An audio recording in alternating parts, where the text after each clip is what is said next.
So, Carrack time. We finally have the elevator working. It's very noisy in here, and this is just on board. That was just on board the elevator. So the Carrack seems to have some like new idle / default sounds. So let's take this thing out and see what this thing is like climbing.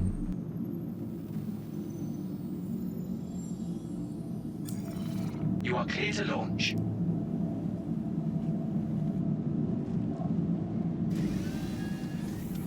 It is also daytime, so I'm going to be able to show the flight mechanics a little bit better. At least I can when I can find the controls and I'm not being an idiot. There we go. It shows just how long it's been since I played. Right. There is an option, I have been shown, that shows flight. So you can cycle the mouse mode, but it's not set to anything. I'm going to set it to my button 4 for now and see what difference it makes. So, here we go. Initial liftoff. VTOL engine still working just fine.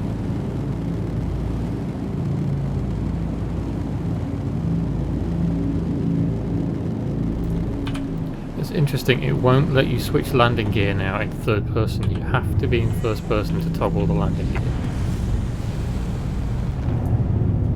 I'm just going to set this to a default speed and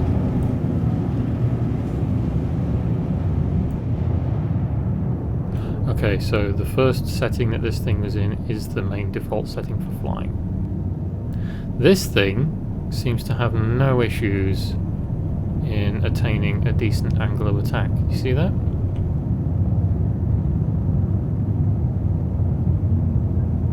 In fact, it, if anything, is nose heavy, so it just wants to climb.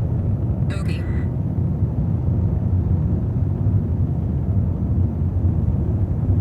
Having a little bit of rolling though. Definitely wants to roll to the left.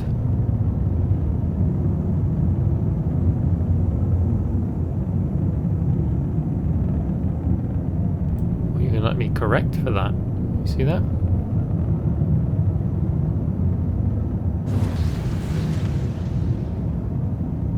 Let's put the speed up to max, or as much as it will let me do anyway. Straight from the off, the Carrack seems more capable in atmospheric flight by a long, long way. Still has the same droppiness and sort of aerodynamic reflex that something this big and this heavy might do, but it's a hell of a lot more capable than the 890. So the button toggle seems to be for landing, so it's easier for doing landings, because I don't know if anyone's tried to land one of these yet. I imagine it's a bloody nightmare. I haven't. So I'm going to cut this little bit here now that you've seen sort of how this is. This is no longer going to be a case of just point this thing at like 30-degree angle of attack, set cruise and go, or rather just press Z like I have now. So I've just pressed Z. I'm not in control of the ship anymore. This thing is just flying as it wants to. You can see the indicator there is where I left it, but it's still pitching down. I can yaw, but I have to press Z again to take control. So there's going to be no more sort of autopilot just cruising out of atmosphere. You are going to have to fly something this big and this heavy out of atmosphere yourself. You can't just leave it alone. So I just left atmosphere. It did sort of lessen the impact on the ship as the ship got higher, so the aerodynamics are very much in effect. So as you get higher, the ship is less and less affected by atmospheric drag, and yeah, it's not as hard to fly it once it's higher. I wanted to tack that on, and I also want to tack on this is going to facilitate with big ships like this. I would say anything like this or bigger, so the 890, the Reclaimer, the Polaris when we get that, things like this, the Hammerhead I imagine as well, that you're going to need to use planetary spline jumps. So as opposed to just flying all the way out of the atmosphere, you can point the ship and use a quantum jump to spline into space. So for instance, for the most part in the last patches, we've been able to look up from the various spaceports and then jump to the orbital stations. So for Microtech here, it will be a Trestler station and so on. Moving on. Minor footnote I've noticed whilst wandering around the Carrack and trying to sort of listen to the new sounds and things is that I've always known there's like drinks and stuff. I think they've been changing some of the stuff that's in here, but I've just noticed that there is a big bunch of industrial cleaner. It's probably not having a big bunch of industrial cleaner right near the drinks. Someone's going to mistake it for milk and drink it, aren't they? Especially in the environment we've got today.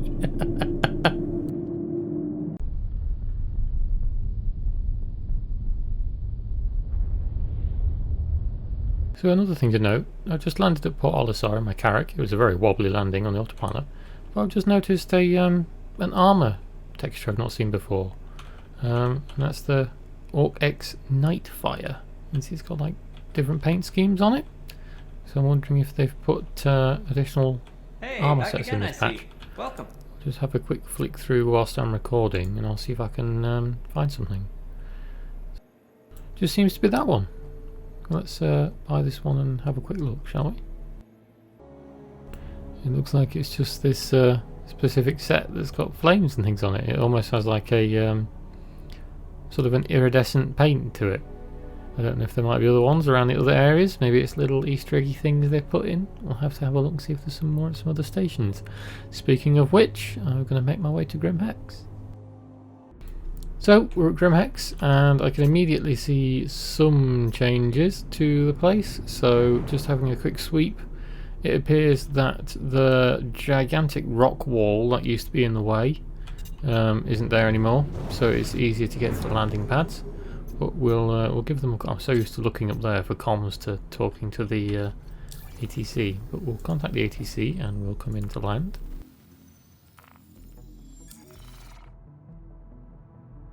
I'm in my Sabre Raven here, and as you can see, all the ships now have had their UIs updated. So you can see this has got the new UI as well. Let's see if I can log on to that, just so we can see the new movement streaks.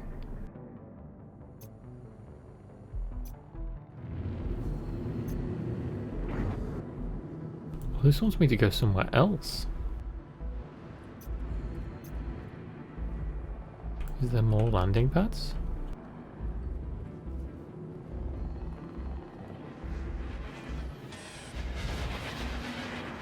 Oh wow, there actually is. Look at that, there's actual hangars. I didn't know this. That's neat. Okay, so there's the ones out front and then there's these. It makes sense, I suppose. Grim Hex is supposed to be like, at the end of the day, the sort of hive for scum and villainy. It makes sense that they would have some, you know, some properly dedicated landing pads. So I held N for auto land there, and it seems to be taking a while to kick in. So it's working, it's just slow.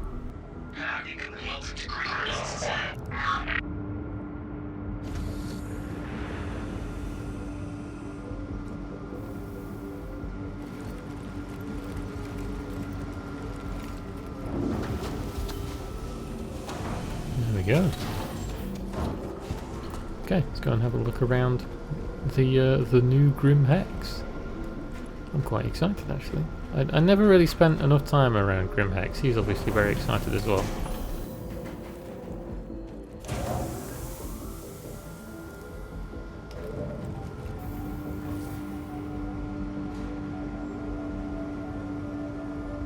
I've just been told in the server chat as well that this is where you buy the new electron weapons, so we'll have to go and pick some of those up, won't we? Okay, so this is the elevator hub.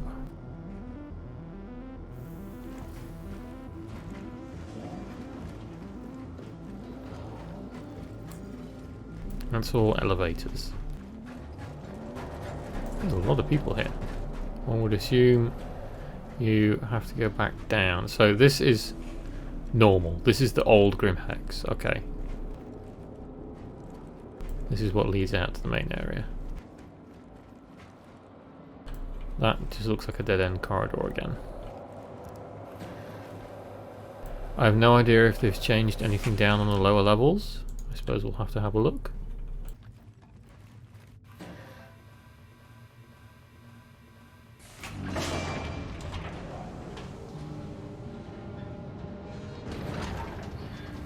See if the concourse has changed any. Doesn't look like it. Not to first appearances anyway. Oh, that looks... Then again, telling a lie. This wasn't here before.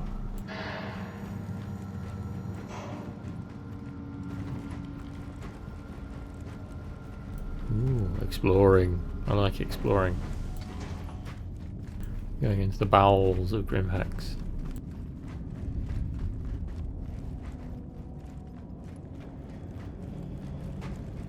That's a dead end. Oh, new... Mr. Klim. The hell you want? I only came to say hello. Screw you. So Wallace Klim's now hiding down there. Maybe this had been put in 3.9? I don't know. But that was new to me, so I apologise if you've already seen that. Right, we need to go to the weapon shop. I need to see these new weapons.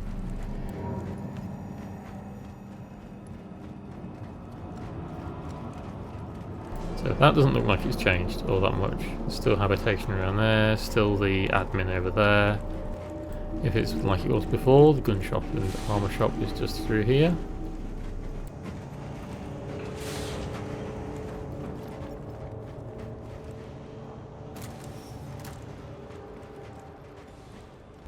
Yeah, so armour and weapons.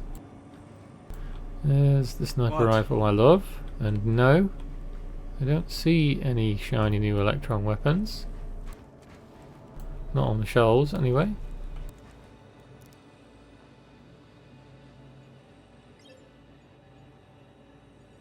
So weapons at Scav, that's it. So lightning bolt code class electron. Let's buy a couple of these. I'm not even supposed to be here today. The store clerk is as nicely mannered as ever. Just see if there's anything new in here. Yubarev is the electron sidearm, so we'll buy a couple of those as well. In fact, I've only got 2 left. It looks like this place has been bought out.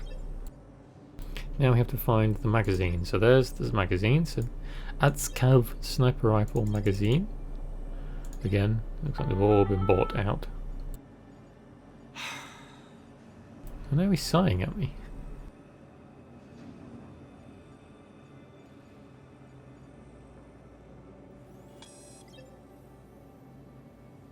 And there's the pistol magazine, so basically like a battery. Okay. Go. Just go. Stop looking and go. Wow! These guys have got some sass now. He's got a different t-shirt on. Ever silent. So, one thing of what's next is I'm back in the new Babbage spaceport and in a continuation of the ship flare.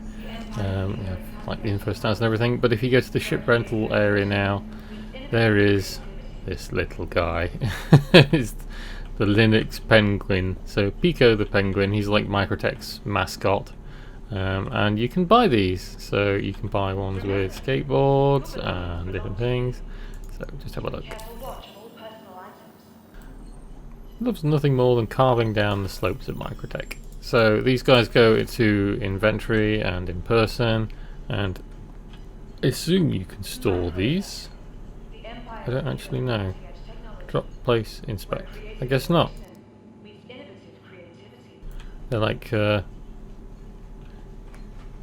little goodie bag cuddly toys that you can carry around. The idea, of course, is that you can, you know, place these inside your ship, and if you go land your ship in a hangar and the ship is stored, when this thing's been put in there, he will of course remain inside your ship. So yeah, he's just a fun little thing. You can't buy the giant ones, that will be quite funny. But yeah, it's just one of those other little cool things, and it's kind of fleshing out Microtech as a place a bit more. Okay, so next thing is we're going to have a look at the new refined M50. And I'm just having a basic look round. Doesn't seem like they've done a lot with the exterior. I can tell they've changed the landing gear because they've made the landing gear compressible now, so it works like other ships. They may have changed something about the afterburner nozzles. Let's get in and have a look.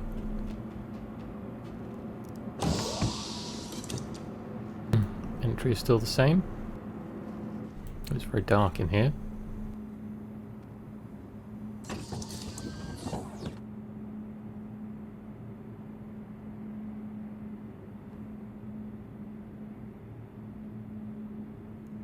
I don't know why my camera panned up there.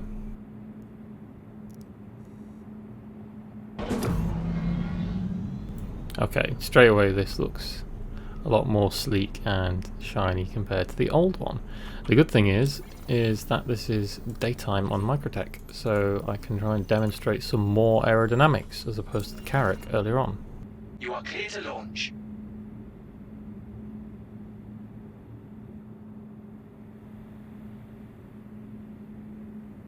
He said as he barrels the nose of it into the floor.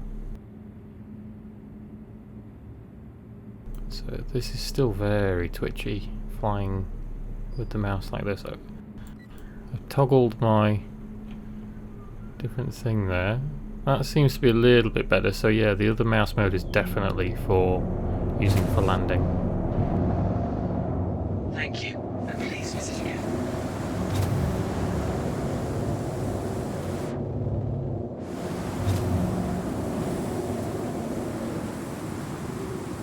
Again, let's have a look. Yeah, it will not let you lower or raise landing gear in third person. Oh, they've changed the engine nozzles, so they are blue now instead of yellow to go with the rest of the Origin ships. So let's have some fun flying around.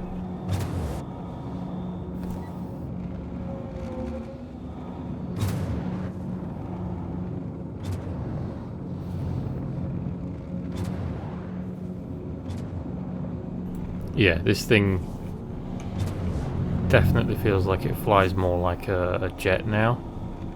So almost flight simish, like you can't just bank hard right and left using yaw. If you bank and then pull up or down, definitely feels a lot more like a fighter jet.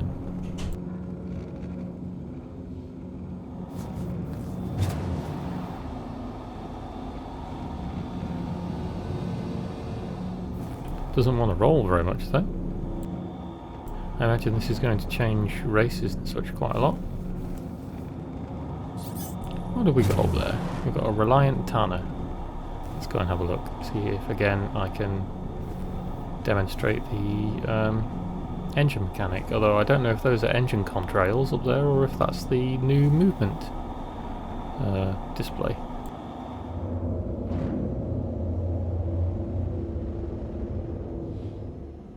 He's getting well away.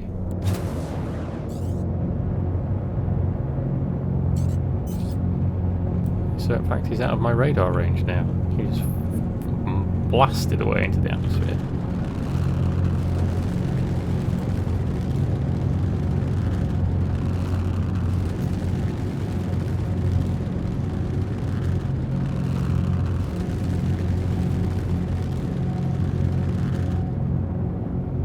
There he is. So yeah, it does look like ships leave contrails now.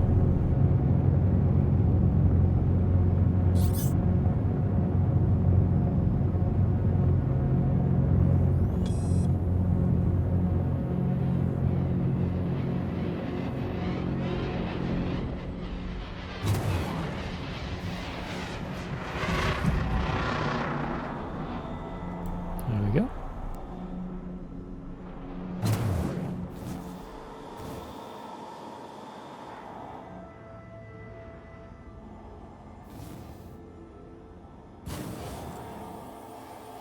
You're reading out. Too much negative G. Bit.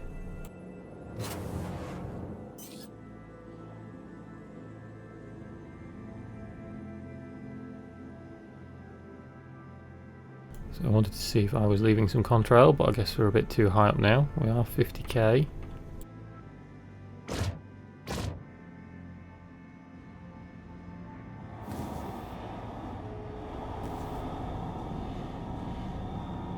You can definitely see that the flight model has changed for